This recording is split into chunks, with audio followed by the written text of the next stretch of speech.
পবিত্র ঈদুল আজহার নামাজের পরে আমরা দীর্ঘ ত্যাগের মহিমায় আমরা কুরবানকে পশু কুরবানি দিয়ে আমরা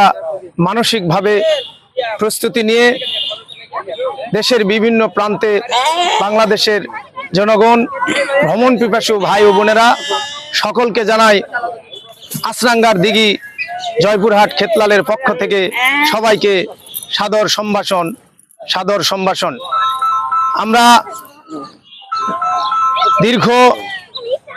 স্বৈর শাসকের পরে এবং সেই স্বৈর শাসকের সময়ে এই আছরাঙ্গার দিঘি থেকে ইতিহাস ঐতিহ্য থেকে বিচ্ছিন্ন করে দেওয়ার জন্য সেখানকার গাছপালা, তারপরে পুকুরের গভীরতা এবং পাড়ের যে সৌন্দর্য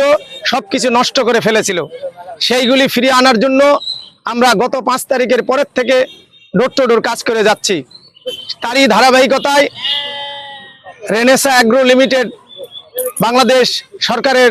পক্ষে এই আছরাঙ্গার দিঘিকে লিজ নিয়ে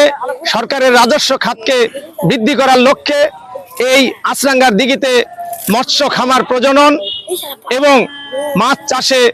দেশের অর্থনীতিতে সমৃদ্ধি করার লক্ষ্যে এবং দেশের এই ভ্রমণ পিপাসু যে ভাই ও বোনেরা, নারী শিশু, তারা এই আছরাঙ্গার দিঘিকে ইতিহাস ঐতিহ্য যেন ধরে রাখতে পারে এবং তুলে ধরতে পারি, সেই জন্য এই আছরাঙ্গার দিঘিকে আগামীতে বাংলাদেশ জাতীয় সরকারের যে রাজস্ব খাত এবং পর্যটন বিভিন্ন এই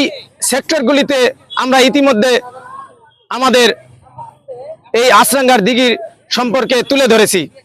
এবং আমাদের মাননীয় মন্ত্রী মহোদয় ইতিমধ্যেই